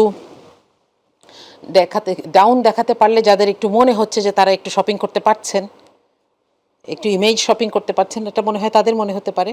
কিন্তু এখানে তো আমি কোনো অস্বচ্ছতা দেখছি না। কিন্তু সেটি কি রাজনৈতিক দল ছাড়াও এখানে বিগত দিনে আমরা কিন্তু বিভিন্ন সময় দেখেছি যে বিভিন্ন ভাবে এই দেশকে অস্থিতিশীল করার জন্য অনেকে কাজ করেছেন। গুম খুনের সাথে শুধু রাজনৈতিক প্ল্যাটফর্ম থেকেই বলেছে, তার বাইরেও কাজ করেছে। তো রাজনৈতিকভাবে শুধু রাজনৈতিক দলকেই কি দায়ী করা যায়? এর বাইরেও তো কেউ থাকতে পারে, তৃতীয় শক্তিও তো থাকতে পারে। জি, আমি আপনাকে শুরুতে এটাই বলছিলাম। দেখেন, সেনাবাহিনীর বডি ওয়ার্ন ক্যামেরার ভিডিও থেকে শুরু করে এয়ারপোর্টের ভিডিও, এয়ারপোর্টের একটা এক্সক্লুসিভ ইনফরমেশন কিভাবে একজন নাগরিক যিনি বাইরে থাকেন, প্রবাসী, তার কাছে যায়, তার কাছ থেকে ফাঁস হওয়ার পরে আমরা সবাই সেটা নিয়ে ব্যস্ত হয়ে যাই। এটা হচ্ছে ওই যে একটা কিল ওয়ান ম্যান থিওরি আছে না, যে এক জায়গায় আপনি মানে কিল ওয়ান ক্যাট, যে আপনি এক জায়গায় অনেকগুলো মানুষ মারেন আর একটা বিড়াল মারেন, মানুষ বলবে বিড়ালটাকে কেন মারা হয়েছে, যেন আপনি আসল ঘটনার দিকে তাকাতে পারছেন না। আসল ঘটনাগুলো কি? 2 দিন ধরে এখানে নির্বাচন আচরণ বিধির যদি দেখি, যে এখানে কোনো ধরনের নির্বাচনী অ্যাক্টিভিটি বন্ধ, অথচ আজকে তারেক রহমানের সাথে কারা লাঞ্চ করেছেন আমি জানি না ভাই জানেন কিনা। লাঞ্চ করেছেন নীলফামারীর পুলিশ সুপার শেখ জাহিদুল ইসলাম এবং অন্য কয়েকজন পুলিশ কর্মকর্তা, এবং সেখানে উপস্থিত ছিলেন এমপি প্রার্থী তুহিন, তারেক রহমান উপস্থিত ছিলেন। এখন আপনি বলেন এটা নির্বাচনী আচরণবিধির লঙ্ঘন কিনা, এবং আমরা আসলে কি নিয়ে বিজি? ওই যে একটা বিড়াল নিয়ে বিজি, আমরা মূল ঘটনার দিকে তাকাতে ভুলে যাচ্ছি। এর আগেও আমরা অনেকগুলো এরকম ঘটনা এড়িয়ে এই জায়গায় এসে উপস্থিত হয়েছি। এবং আমি জানি যে আগামীকাল থেকে, এবং দেখেন এগুলো আপনি মিডিয়ায় দেখবেন না, আপনি দেখবেন অস্ত্র উদ্ধার হয়েছে, একটা দুইটা না, অস্ত্রের ভান্ডার উদ্ধার হয়েছে শরীয়তপুরে আশুলিয়ায় বিএনপি কর্মীর বাড়ি থেকে, বিএনপির অফিস থেকে। তাহলে এইগুলো থেকে আমরা তাকাচ্ছি না এবং মিডিয়ার ব্যাপারে চুপ। আমরা আবার একটা মিডিয়া ব্ল্যাকআউটের দিকে যাচ্ছি, যেখানে মিডিয়া শুধু একদিকে আলো ফেলে এবং সেদিকে তাকাতে পছন্দ করে এবং সেদিকে তাকায়। কিন্তু এটিও তো ঠিক যে গণমাধ্যম, এই যে আপনি বলছেন, এটিও তো গণমাধ্যমের কল্যাণেই বলছেন। গণমাধ্যমও তো মুক্তভাবে এই যে অতিথিদের বলার সুযোগ দিচ্ছে। জি জি, না না, আমি সেটা বলছি না। দেখেন, আমি ডিফেন্ড করছি। গণমাধ্যমের কাজ হচ্ছে শুধু প্রশ্নই করা না, ঘটনাকে উঠিয়েও আনা, দেখানো। আমি তো ডিফেন্ড করতে করতেই আমার জীবন শেষ। আমি গত 4 মাস ধরে শুধু ডিফেন্ড করেছি, না এটার জন্য বলে নাই, না এটার জন্য বলেছে। আমি কোথায় আমাকে কেউ এ পর্যন্ত কোনো দিন আমার ইশতেহার নিয়ে প্রশ্ন করে নাই। আমাকে কেউ এ পর্যন্ত কোনো দিন জানুয়ারি 20-তে এত বড় একটা পলিসি সামিট হলো সেটা নিয়ে প্রশ্ন করে নাই যে আপনারা কি চান, কিভাবে চান বলেন তো, বাজেটটা কিভাবে ব্যালেন্স করবেন। আমি প্রশ্ন করেছে ওই জায়গায় এটা বলেছে, কেন বলেছে, মানে ডিফেন্স করছে, ডিফেন্স করতে করতে সময় শেষ, তাই না? এখানে এটা তো আমিও আপনাকে বুঝতে জি হবে। জি আমি একটু প্রশ্ন করি, সেটি হচ্ছে যে আপনি কমন সেন্সের কথা বলেছেন, পাবলিকের, পিপলসের কমন সেন্সের কথা বলেছেন, তারা যেন বুঝে নেয়। কিন্তু এটিও তো ঠিক যে বৃহৎ রাজনৈতিক দল হিসেবে এখন যে দুটো দল বড়, তাদের মধ্যে আপনার জামাত একটি, সেখানে যিনি টাকা সহ যাকে আটক করা হলেন তিনি অসুস্থ। আমরা নিশ্চয়ই তার সুস্থতা কামনা করি, এবং কারণ তার সুস্থতা থাকাটা জরুরি, কারণ তার মুখ থেকেই আমরা জানতে পারবো যে সুস্থ থাকলে যে আসলে ঘটনাটা কি। কিন্তু এটিও তো ঠিক যে যে পর্যায়ের তিনি নেতা, সে ঠিক নির্বাচনের আগের দিন কতটুকু করা দরকার বা করলে প্রশ্নবিদ্ধ হতে পারে সেটি সে জানা উচিত ছিল। বা আপনার আমরা যদি আবার আইনের দিকে আসি, জি। এটা যদি প্রশ্নবিদ্ধ কাজ হতো তাহলে ঢাকা এয়ারপোর্টে তাকে অনাপত্তি পত্র দেওয়া হতো? হতো না, এবং তিনি সেখানেই হয়তো টাকা কোনোভাবে অন্য কোনোভাবে ম্যানেজ করতেন। জি। এবং আমার মনে হয় এখান থেকে ইনফরমেশনটা লিক হয়েছে, হয়ে ওই যে ঠাকুরগাঁয়ে গিয়ে ওই নাটকটা সাজানোর প্রিপারেশন নেওয়া হয়েছে এবং সময় পাওয়া গেছে, প্রায় ঘন্টা দেড়েক মতন সময় পাওয়া গেছে যেন ওখানে গিয়ে এই কাজটা করা যায়। তো এখানে তো হচ্ছে যে একটা নাটক করা হচ্ছে, আমরা এটাকে ফলো করছি, এবং আরও অনেকগুলো জিনিসকে যেহেতু দেখানো হচ্ছে না আমরা ফলো করছি না। জি, আমি এজাজ ভাই যাওয়ার আগে আপনি যেটি বললেন সেটি তো শুনলো, কিন্তু এটিও তো ঠিক যে আপনি দরজা খোলা রাখবেন, চুরি হবে না, সেই প্রত্যাশাও তো রাখা ঠিক না। আপনাকেও তো সতর্ক এবং সচেতন হওয়া উচিত ছিল। সেটির জায়গায় ঘাটতিটা তো থেকেই যায়, সেটি তো নিশ্চয়ই অস্বীকার করার সুযোগ না, নেই। সেটা যে কেউ বলতে পারেন যে এরকম বোকামি কেন করলো, কিন্তু আইনের বাইরে যাওয়া হয় না। আমার পয়েন্টটা শুধু এইটুকু। ঠিক আছে, কিন্তু সময়টাও জি। বিবেচ্য ছিল নিশ্চয়ই। এজাজ ভাই, সেটি হচ্ছে যে ঘটনা যাই ঘটে বাংলাদেশের, সেটি কি শুধু রাজনৈতিক পৃষ্ঠপোষকতাই ঘটে, না তার বাইরে বিগত দিনে যেরকম দেখেছি সেই সিলসিলা অথবা ধারাবাহিকতা এখনো রয়েছে কি বলে কি মনে করেন? দেখেন, এটা আসলে বলা খুবই মুশকিল, আর টক শোতে বসে বলা আরো অনেক মুশকিল। আচ্ছা। তো জিনিসটা আইন শৃঙ্খলা রক্ষাকারী বাহিনীদের হাতে ছেড়ে দেওয়াই উত্তম, এবং আচ্ছা। তাদের ইনভেস্টিগেশনের পরিপ্রেক্ষিতেই কথা বলাটা আমার মনে হয় বাঞ্ছনীয় হবে। আর আপনার ক্যাশ ক্যারিংয়ের বেলায় এটা আসলে বাংলাদেশ ব্যাংকের, আমার যতটুকু মনে পড়ে যে এটা বাংলাদেশ ব্যাংকের ইনস্ট্রাকশনের অধীনে পড়ে না। হ্যাঁ, কিছু জিনিস মাঝে মাঝে হয়, যেরকম ধরেন গার্মেন্টস শ্রমিকদের পেমেন্টের বেলায় অনেক টাকা তুলে নিয়ে গিয়ে অনেক সময় ক্যাশ দেওয়া হয়, সেটা ভিন্ন ব্যাপার। বাট প্রেজেন্ট সিচুয়েশনের আলোকে এটা আসলে সত্যি অমানানসই এবং অগ্রহণযোগ্য, এবং it is apparently prima ফেসি self explanatory. এখন ডিফেন্স ওনারা কিভাবে করবেন সেটা ওনারা জানেন। এই মুহূর্তে আসলে এটা মানানসই হয় না। এটা মানুষজন সবাই ভুল বুঝতেই পারে, considering the social fabric and culture, আমাদের দেশে পলিটিক্যাল কালচার আমরা যেটা জানি, সেটা দেখে মানুষজন ভুল বুঝতেই পারে। এটি তো উনি একটা দলের জেলা প্রধান, তো সেক্ষেত্রে ওখানে ইলেকশন যেখানে হচ্ছে প্রার্থীরা, সেখানে আচরণবিধির সাথে বা নির্বাচনী আচরণবিধির সাথে এটি কোনো সাংঘর্ষিক বা কোনো ঝামেলা তৈরি করবে মনে হচ্ছে? এটা এখন নির্বাচন আচরণবিধির বেলায় আপনার তো নির্বাচন আচরণবিধিতে তো বলা আছে যে আপনি একটা পরিমাণ দেওয়া আছে, কিন্তু একই সাথে আপনার এটা উনি তো নিশ্চয়ই কোনো আসনের প্রার্থী না। ট্রানজ্যাকশন আপনি যেটা করছেন সেটা আবার দেখেন, রিসেন্টলি কিন্তু আমাদের এই যে বিকাশ বললে, যদিও এখন এনআইডিআর বিকাশের কথা অন্যভাবে চলে আসে, বিকাশ বলেন, আপনার এটিএম বুথের থেকে টাকা তোলার কথা বলেন, সব জায়গায় কিন্তু এখন একটা লিমিটেশন আছে, এবং সব জায়গাতেই এই এক্সপেন্ডিচার সবারই যতটুকু সম্ভব আমি আমার বিশ্বাস যে এটা মনিটরিং করা হচ্ছে যে এটা কোন জায়গায় খরচ হচ্ছে কি হচ্ছে না, কারণ আমাদের দেশে একটা কালচারই আছে যে পলিটিক্সে আমরা ভোট কিনি এবং এটা দেখাই যাচ্ছে অনেক জায়গায়, এবং প্রায় আমার নিউজ ফিডে যে আছে দেখতে পাচ্ছি যে অনেক জায়গা থেকেই ভোট কেনার মতো ইয়ে হচ্ছে। সো সেই জায়গা থেকে এটা আসলে বাঞ্ছনীয় নয়। আর আমরা যেই ধরনেরই যাই কথা বলি, আপনার জামাতে ইসলামের শীর্ষ নেতা একসময় বলেছেন যে আমাদের কাছেও গুপ্ত ফোন রেকর্ড আছে, প্রয়োজন হলে শুনিয়ে দেব। তো ওনারা এগুলা পান কোথার থেকে? তো ওনাদের বেলায় এটা ভালো যখন ওনাদের কাছে থাকে, কিন্তু ওনাদের বিরুদ্ধে যখন যায় তখন আর সেটা ভালো থাকে না। এই জায়গাটাগুলিও আমার মনে হয় আমাদের সবাইকেই বিবেচনা করা উচিত। কিন্তু ইজাজ ভাই এটুকু তো ঠিক যে কোনো যেখানে মানে একদম সিকিউরিট এলাকা একদমই যেখানে জনসাধারণের অ্যাক্সেস নেই, সেখান থেকে সেটি যার পক্ষেই হোক না কেন, যার বিপক্ষেই যাক না কেন, সেখান থেকে পাস হয়ে যাওয়া এটি তো সার্বভৌমত্বের হুমকিও বটে। আরো বড় বড় তো জিনিস যেতে অনেক পারে। ধরনের অনেক কিছু বলতে পারেন, সত্য। একটা সিকিউর জায়গা থেকে ইনফরমেশন পাস হচ্ছে, কেউ না কেউ লিকেজ করছে, ফুটেজ চলে যাচ্ছে। হ্যাঁ সত্য, এটা অস্বাভাবিক, মানে আমি এটাকে এটাও আশাব্যঞ্জক না, কিন্তু কথা হচ্ছে যে হচ্ছে, দেখানো হচ্ছে, সেটা নিয়ে কথাও হচ্ছে, কিন্তু হচ্ছে। এখন যদি কেউ কোনো হুইসেল ব্লোয়ার যদি না থাকে তাহলে এটা হয়তো বা আড়ালেই থেকে যেত, হয়তোবা। জি, তো হুইসেল ব্লোয়ার আপনার সব জায়গাতেই আছে, কর্পোরেটেও আছে, সব জায়গাতেই আছে, হুইসেল ব্লোয়াররা থাকবে, যেরকম অ্যাবস্টেইন রিপোর্ট যেটা আসছে এর আগে, যেটা এই ধরনের হুইসেল ব্লোয়ার থাকবে, এবং এই ধরনের হুইসেল ব্লোয়ারদেরকে আপনি কোনো সময় আটকাতে পারবেন না, as long as it is used in a good way আর কি। নির্বাচনকালীন বিভিন্ন সময়ে আমরা দেখেছি যে এই যে পুলিং এজেন্টদের বের করে দেয়া, প্রভাব বিস্তার।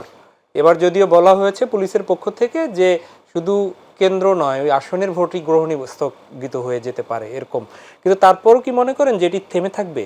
ইতিমধ্যেই শঙ্কা প্রকাশিত হয়েছে। দেখেন, আমি একটা কথা মানে স্পষ্ট করে বলতে চাই, যে সেটা হচ্ছে যে জামায়াতে ইসলাম মনে করছেন যে তারা ইলেকশন জিতছেন, বিএনপিও মনে করছেন যে তারা ইলেকশন জিতছেন।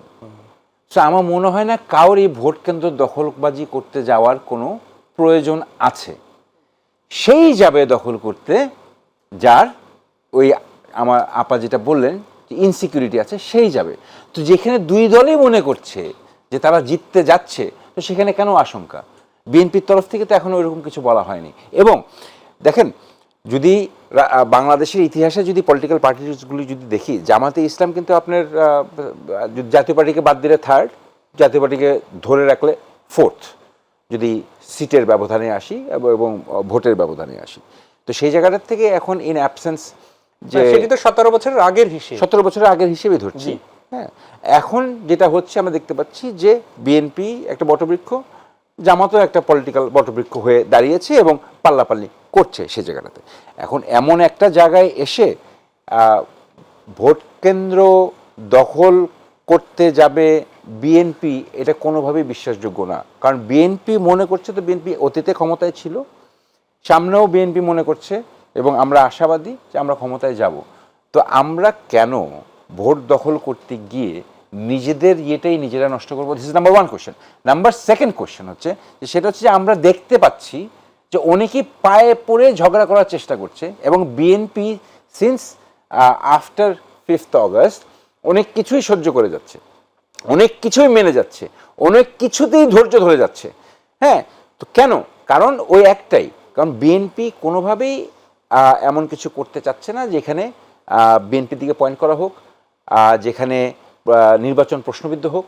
কারণ বিএনপির মূল লক্ষ্য এখন একটাই, নির্বাচনটা সুষ্ঠু হোক, ফলাফল যাই আসে সব দলই মেনে নেবে আশা করি। জি, সেখানেই আমি ছোট করে একটু জানতে চাই, তা হচ্ছে নিশ্চয়ই পায়ে পাড়া দিয়ে ঝগড়ার কথা বলছেন। আজকে ব্যারিস্টার ফুয়াদ, আপনাদের ডিসিপ্লিনের লোক, পলিটিক্যালও কর্মী আবার আপনারই, তার আমি দেখেছি যে তার যে সামাজিক যোগাযোগ মাধ্যমের পেজে তিনি তার বাড়ির সামনের কেন্দ্রের দেখেছেন যে তার একদম যে অফিস সেটি ভাঙচুরের বিষয় দেখিয়েছে, এবং তীর কিন্তু বিএনপির দিকেই দিয়েছে, সে যেহেতু 11 দলীয় জোটের প্রার্থী।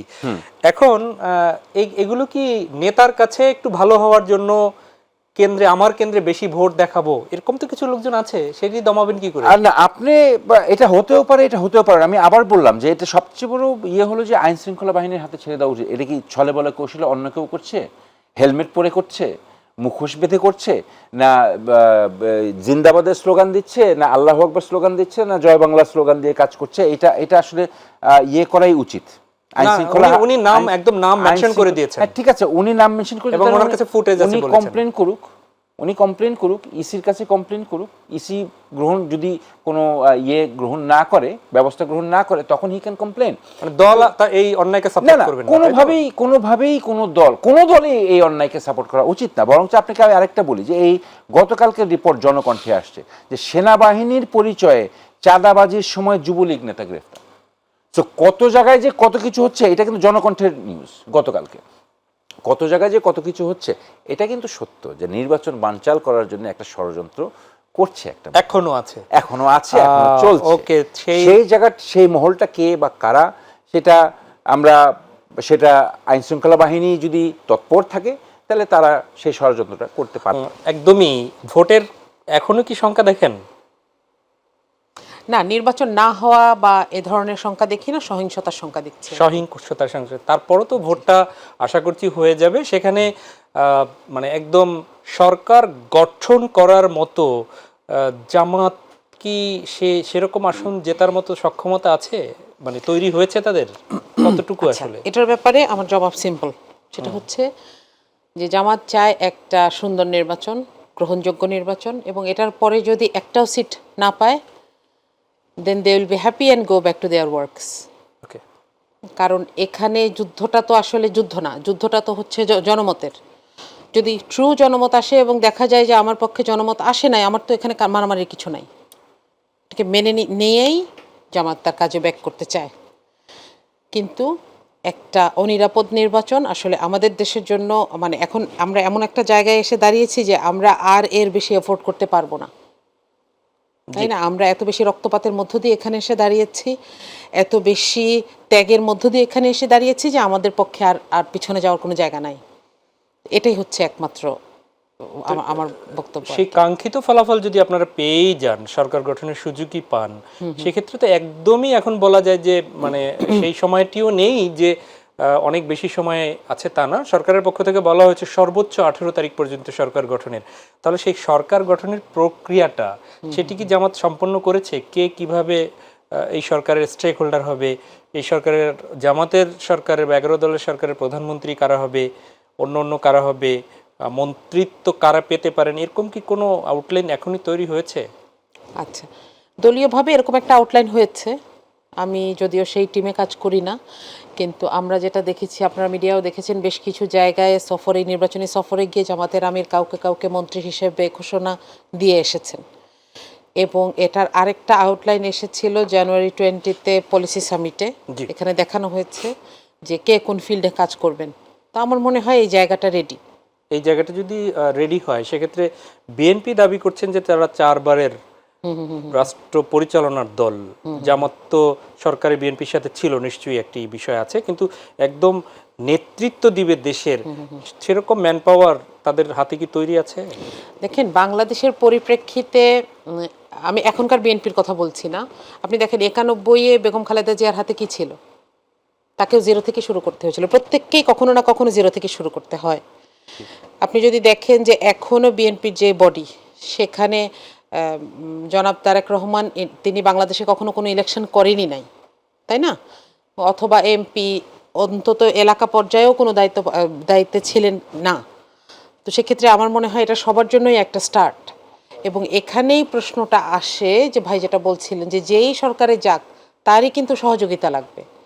ধরেন কেউ একজন 35% নিয়ে ফার্স্ট হয়েছে, তাকেও কিন্তু ওই যে 25% নিয়ে সেকেন্ড হয়েছে তার কাছে যেতে হবে, কারণ সে শুধু 35 জনের রুলার না, তাই না? তো এক্ষেত্রে আমার মনে হয় যে কে প্রথম কে দ্বিতীয়, এটার চাইতে বড় ব্যাপার হচ্ছে তার প্রস্তুতি আছে কিনা, তার মানসিকতা আছে কিনা, এবং তার যোগ্যতা আছে কিনা। এটা হচ্ছে ইস্যু। এস ভাই, সেটি হচ্ছে যে নিশ্চয়ই দেশ পরিচালনার আপনাদের সক্ষমতা এর আগে কতটুকু আছে দেশবাসী দেখেছেন, কিন্তু প্রশ্ন হচ্ছে যে এবারের তো বেগম খালেদা জিয়া নেই, তারেক রহমানের সংসদে ছিলেন না এর আগে, যেমনটা আপা বললেন। তো সেক্ষেত্রে দল বা দেশ যদি পরিচালনার আবার জনগণ দায়িত্বে দেয়, তাহলে দেশ পরিচালনার দায়িত্বে কারা থাকবেন? আগের যারা বেগম খালেদা জিয়ার সময়ের যারা বড় নেতা মন্ত্রী ছিলেন তারা, না তারেক রহমানের সাথে যে উদীয়মান কিছু নেতা এসেছেন বা নতুন নতুন দায়িত্ব পেয়েছেন তারা অগ্রাধিকার পাবে? কারা পাবেন? দেখেন, এই কথাটা আসলে আমার পক্ষে বলা সম্ভব না। এটা যখন সরকার যদি বিএনপি গঠন করে ইনশাল্লাহ, তখন কে নেতৃত্ব দিবেন, ধরে নিচ্ছি আমাদের নেতা তারেক রহমান নেতৃত্ব দিবেন, উনি কাদেরকে নিয়ে ক্যাবিনেট ফর্ম করবেন এটা ওনার ব্যাপার। এবং আমি বিশ্বাস করি যে উনি যোগ্য ব্যক্তিদেরকে নিয়েই রাষ্ট্র চালাবেন।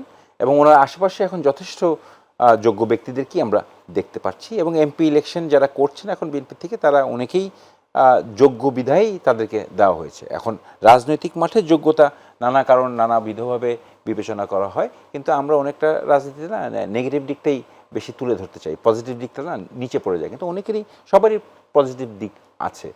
একজন নেতা হওয়া এত সহজ না, একটা মানুষের সাপোর্ট পাওয়া এত সহজ না। আর যদি মানুষের সাপোর্ট না থাকে তাহলে উনি হয়তো বা ইলেকশনে জিতবেন না, যিনিই হোক।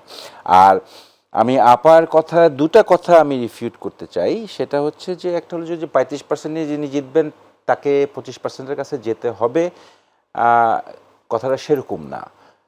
যেতে নাও হতে পারে। আমি যেতে হবে বলবো না, আমি বলবো যে তাকে নিয়েও কাজটা করতে হবে, তাকেও তার দিকেও খেয়ালটা রাখতে হবে। সেও যেহেতু আমার 35% না, আমার বাহিরের 25%, এর মানে এই না যে তার দিকে আমি খেয়াল রাখবো না, এর মানে এই না যে সে রাষ্ট্রের নাগরিক না। এইটাই যখনই করব তখনই এটা ফ্যাসিবাদের দিকে চলে যাবে। আরেকটা দিকে আমি যেটা বলছি যে একটু এর আগে আমার সহ-আলোচক আমার আপা একটা ইঙ্গিত বাহ করে আমাদের নেতা তারেক রহমানের সম্বন্ধে বলছেন যে উনি কার সঙ্গে মিটিং করেছেন। তো আমার জাস্ট বিনয়ের সাথে আমি আপার সঙ্গে জিজ্ঞেস করতে চাই যে উনি যেখান থেকে খবরটা পেয়েছেন এটা কি নিউজ মিডিয়ার কিনা, কারণ আমার কাছে ব্যক্তিগতভাবে জানা নেই, বা এটা কোনো লিকেজ ফুটেজ কিনা, কারণ আমার ব্যক্তিগতভাবে এটা জানা নেই। না জানলে আমি ডিফেন্ডটা করতে পারছি না। তবে ওনার সঙ্গে যদি কেউ দেখা করতে চান এবং ওনার যদি সেই সময়টা থাকে, তাহলে আমি মনে করি যে এই জায়গাটাতে এটা ব্যক্তিগত ব্যাপার। এবং কেউ যদি অফিসিয়ালি দেখা করতে চান সেটা অফিসিয়াল ব্যাপার। এবং এইটা কোন আঙ্গিকে আসলে আপনি যে আঙ্গিকে আপনি বলতে যাচ্ছেন আমি ডিফেন্ড করাটা খুব ডিফিকাল্ট হবে, until unless you can tell me that এটা মিডিয়াতে আসছে বা এটা ফুটেজ লিকেজ লুকোহিতভাবে করা হয়েছে, কারণ আমার এটা জানা নেই। আর সর্বশেষ যেটা আমি বলতে চাই সেটা হচ্ছে যে ইলেকশনটা হয়ে যাক। জি, ইলেকশনটা হয়ে যাক, সেখানটাই আমি একটু প্রশ্নে আসি। ইলেকশনটা হয়ে গেলে সবাই তো বিজয়ের কথা বলছেন, ইশতেহার বিজয়ী দলের জন্য প্রস্তুত করেছেন। যদি বিএনপি সরকার গঠনের সক্ষম না হন, সেই বিরোধী দল হওয়াকে কি মেনে নিবে বিএনপি? অবশ্যই, এখানে কোনো না নেই। কথাটা একটাই, দেশকে এখন গণতন্ত্রের পালায় তুলতে হবে। কিভাবে জনগণের তাহলে সেই সেই সেখানটায় যদি না যেতে পারেন, তাহলে এই যে অতি কাঙ্ক্ষিত বিজয় যদি না আসে, সেখানে নেতাকর্মীদের থামিয়ে রাখা যাবে? সেই দেখেন, সেটা সাংগঠনিক ব্যাপার জি। এবং সবাইকে মেনে নিতে হবে। প্রায় 7,000 কর্মীকে বহিষ্কার করা হয়েছে অসাংগঠনিক কাজকর্ম করার জন্য। ঠিক আছে, আমি এই কথাতেই আসতাম, সেটা হচ্ছে ইশতেহারের ব্যাপারে যেটা আছে। ইশতেহার তো যেটা দেওয়া হয়ে গেছে, জনগণের যেটা ডিসাইড করা হয়ে গেছে। আমি একটা জায়গায় আমি মানে জামাতে ইসলামের ইশতেহার যেখানে দেওয়া হয়েছে, ইন্টারেস্টিংলি আমি অনেক জায়গায় খোঁজার চেষ্টা করেছি, অনলাইনে কোথাও পাইনি। শুধু ওনাদের একটা বোধহয় ওয়েবসাইট আছে, জনতার ইশতেহার নামে একটা, ওখানে টোটাল ইশতেহারটা নাই, জাস্ট কিছু এক্সপ্লেনেশনস দেওয়া আছে। কিন্তু বিএনপির ইশতেহার আপনি ওপেন পাবেন, পুরাটা 48 পৃষ্ঠা, আপনি মিডিয়া সেলেও পাবেন, বিএনপির ওয়েবসাইটেও পাবেন, আপনি গুগল করলেও পাবেন। কিন্তু জামাতের ইশতেহারটা ডিটেলসটা আমি কোথাও অনলাইন পেলাম না, আর আমার কাছে হাতে নেই। তবে পত্রপত্রিকায় যতটুকু আসছে সার্চ করে যেটা দেখলাম আমি, প্রথম কথা হলো যে ওনারা মানে ইন্টারেস্টিংলি কোথাও এক এক জায়গায় আমার কাছে মনে হয়েছে যে এক এক জায়গায় এক এক কথা বলেন। একবার বলেন শরিয়া আইন করবেন, একবার বলেন শরিয়া আইন করবেন না। আমি ওই নারী ওই সব কথায় আমি যাবই না। বেসিক আমার একটা প্রশ্ন জামাতে ইসলামের কাছে থাকবে, সেটা হচ্ছে যে জামাতে ইসলাম যদি ক্ষমতায় আসে, তাহলে আমাদের দেশের যেই ফাইন্যান্সিয়াল সিস্টেম যেটা সুদ ভিত্তিক, যেটা কোরআন শরীফে কমপ্লিটলি হারাম, এটা নিয়ে কি ওনারা কোনো চিন্তা করেছেন? ইশতেহারে আমি কোনো কিছু দেখতে পাইনি, নাম্বার 1। নাম্বার 2 হচ্ছে আরেকটা ছোট প্রশ্ন, যে সেটা হচ্ছে যে ওনারা যে পিআর পদ্ধতির কথা বলছেন, যে ওনারা ক্ষমতায় আসলে পিআর পদ্ধতিতে আনবেন, ওনারা কি ভৌগোলিক অবস্থানটা কনসিডার করেছেন যে পিআর পদ্ধতি আনলে পার্লামেন্টারি সিস্টেমটা কতটুকু উইক হবে এবং সেটা আমাদের দেশে সোশ্যালি এবং পলিটিক্যালি কালচারালি কতটুকু অনেক সহনশীল লম্বা হবে? আলোচনার মনে হয় বিষয়, আপা যদি আপনি ছোট করে দিতে পারেন। কিন্তু আমি আলোচনাটা আসলে- অর্থনৈতিকটা বলেন, পরে জি, পিআর জি, নিয়ে জি। অনেক আলোচনা হয়েছে, আমরা আজকে সেটি শুনবো না। দুটো বিষয়ে আলোচনা আসলে খুব সংক্ষিপ্ত। সেটা হচ্ছে জনমতের ভিত্তিতে যখন একজনের হাতে দায়িত্বটা আসে তাকে সিদ্ধান্ত নিতে হয় জনমতের ভিত্তিতে। জি, তিনি জনমতের ভিত্তিতেই সিদ্ধান্ত নেবেন এবং এটা আসলে একটা আনরিয়ালিস্টিক কথা যে একদিনে আমি যা চাচ্ছি সেটা একদিনে করে ফেলবো। আপনি দেখবেন যে জামাতের ইশতেহারের প্রত্যেকটা ফিল্ডে টাইম বাউন্ড প্ল্যান আছে, যে কোনটাতে কত বছরের পরিকল্পনা আছে। কোনোটার ক্ষেত্রে কিন্তু প্রজেকশনও করা হয়েছে যে ঠিক আছে এই রেটে শুরু করা হবে এবং এই রেটটা যদি ধরে রাখা যায় এই কাজটা 2041 গিয়ে শেষ হবে। স্বল্পমেয়াদী, মধ্যমেয়াদী, দীর্ঘমেয়াদী জি, এরকম। জি। তো সেক্ষেত্রে আসলে মূল কথাটা হচ্ছে যে কোনো পরিবর্তন যখন আপনার সংসদ হয়ে আসবে তখন সে অনেকগুলো চেক অ্যান্ড ব্যালেন্সের মধ্য দিয়ে আসবে এবং এভাবেই জামাত আগাবে যেভাবে অন্য যে কোনো দল আগাবে। একদম শেষ দিকের যে প্রশ্ন, জি। তাহলে ভোটে কে জিতছে? কালকের দিনের জন্য অপেক্ষা করতে হবে আসলে। মানে আত্মবিশ্বাসের জায়গাটায় আমার আত্মবিশ্বাস আসে আল্লাহর দেয়া ফয়সালার উপর নির্ভর করে। হ্যাঁ, আমি সেটার উপরেই বিশ্বাস করতে চাই। আর যেখানে সুষ্ঠু গণতন্ত্রের বৈশিষ্ট্য হচ্ছে আপনি আগের মুহূর্তেও প্রেডিক্ট করতে পারবেন না what's going on and what's going to happen, আমি গণতন্ত্রের উপরেই থাকতে চাই। এজাজ ভাই, তাওয়াক্কাল তো আল্লাহ, কিন্তু তারপরে উটটা বেঁধে রাখতে হয়। সো আমি বিশ্বাস করি ইনশাল্লাহ বিএনপি জয়যুগ। গণভোটে কি হবে? গণভোটে বিএনপি হার পক্ষে, এখানে আর কোনো কথা নেই। অনেকে বলে বিএনপি থাকে যে- সংস্কারের পক্ষে, বিএনপি হার পক্ষে, বিএনপি জুলাইয়ের পক্ষে। সো না আর কোনো সুযোগ নেই এবং আমাদের স্বয়ং আমাদের নেতা তারেক রহমানই বলেছে যে হার পক্ষে আমরা সবাই, সংস্কারের পক্ষে আমরা সবাই। হা জিতবে এই আশা কি করা যাচ্ছে? কারণ আমরা শুনতে পাচ্ছিলাম যে আওয়ামী লীগের যে ভোটাররা কেউ কেউ হয়তো বা না ভোট দেওয়ার জন্য শুধু যাবে, জি, শুধু জাতীয় নির্বাচনে হয়তো সে ভূমিকা নাও রাখতে পারে। এটি আসলে ভূমিকা জি। রাখবে কিনা? এখন আমি আসলে এই ব্যাপারে অত্যন্ত আশাবাদী এবং খুব দেরিতে হলেও আমরা তারেক রহমানের মুখ থেকে এই কথাটা শোনার অপেক্ষা করছিলাম। তিনি বলেছেন এবং আমরা আমাদের আসলে আর কোনো উপায় নাই হাঁকে জয়যুক্ত করা ছাড়া। তো আমি বলবো যে যারা শুনছেন, বিএনপি ম্যানিফেস্টো যারা শুনবেন, বলা আছে যে জি, আমরা জুলাই সনদকে ইয়ে করব, কিন্তু আমাদের ওটা হা বোধহয় ছাড়া আসলে পেছনে ফেরার জামাত জায়গা ইসলামের নাই। ম্যানিফেস্টোতে এরকম ভাবে এক্সপ্লিসিটলি বলা নাই সম্ভবত। জামাতের ম্যানিফেস্টোতে জুলাই সনদ নিয়ে কোনো বিষয় নেই, আমার কি যতটুকু বলছেন? মনে পড়ে, হ্যাঁ, আমার মাথায় আসে নাই আপা, কথাটা। আছে। আছে, আমার শুরুতেই ভুল হতে পারে, শুরুতেই উল্লেখ আছে ভুল হতে পারে, but এবং হ্যাঁ। বলা আছে এবং জুলাই সনদের আমি সাথে অ্যালাইন্ড ম্যানিফেস্টো করা। দেখতে পারি নাই তো। জি, যতগুলো আপনাদের কোনো পয়েন্টে ওয়েবসাইটে, আপনাদের ওয়েবসাইটেও নাই ওই ওয়েবসাইটে আছে। না, ওইটার মধ্যে জাস্ট কিছু ডিটেইলসটা নাই, আপনাদের নিজেদের কিছু এক্সপ্লেনেশনস দেওয়া আছে। কিন্তু তিনটা ওনাদের- ভার্সন ওনাদের থাকার যে, কথা, তিনটা ভার্সন থাকার কথা, একটা বাংলা, একটা ইংলিশ আর একটা হচ্ছে আমি just সংক্ষিপ্ত। একটা version ওনাদের পেয়েছি, ইশতেহার জনতা প্রোগ্রামে সংসদ। সবার হাতে তুলে দিয়েছিল। হ্যাঁ, এটি মানে ঠিক। আমি তো আর দাওয়াত Hard পাইনি, copy আমি আর ছিল। পাইনি। So, আমাকে তো পাবলিক ডোমেন থেকেই খুঁজতে হবে। না, তা তো নিশ্চয়ই সেটি খুঁজতে হবে। প্রিয় দর্শক, সব মিলে আমরা একদমই এক কথায় জানতে চাই মার্দিয়া মমতাজ, মানে সবশেষে একদম নির্বাচন সুষ্ঠু হবে, শেষ হবে, এটি তো প্রত্যাশিত আপনাদের? জি, অবশ্যই ভাই, অবশ্যই। অবশ্যই। প্রিয় দর্শক, অবশ্যই আমরাও মনে করতে চাই, কারণ হচ্ছে যেভাবে উৎসব মুখর পরিবেশে দেখেছে নিশ্চয়ই রাজধানী ছেড়েছে লাখ লাখ মানুষ, পরিবহনেরও সংকট দেখা দিয়েছিল, কারণ উৎসবে অংশ নিতে যার যার গ্রামের পানে কিন্তু ছুটে গিয়েছে প্রত্যেক বাংলাদেশের নাগরিক, কারণ দীর্ঘদিন পরে তারা এই ভোট উৎসবের শরিক হতে যাচ্ছেন। আমরা মনে করি এই ভোটের মাধ্যমে বাংলাদেশ ফিরবে আবার সঠিক গণতন্ত্রের ধারায়, যে গণতান্ত্রিক সরকার এসে প্রতিষ্ঠা করবে বাংলাদেশে একটি কল্যাণমূলক রাষ্ট্র। আর সেই কল্যাণমূলক রাষ্ট্র গড়তে আসুন যে যার জায়গা থেকে একটু হলেও ইতিবাচক ভূমিকা পালন করি। আল্লাহ হাফেজ।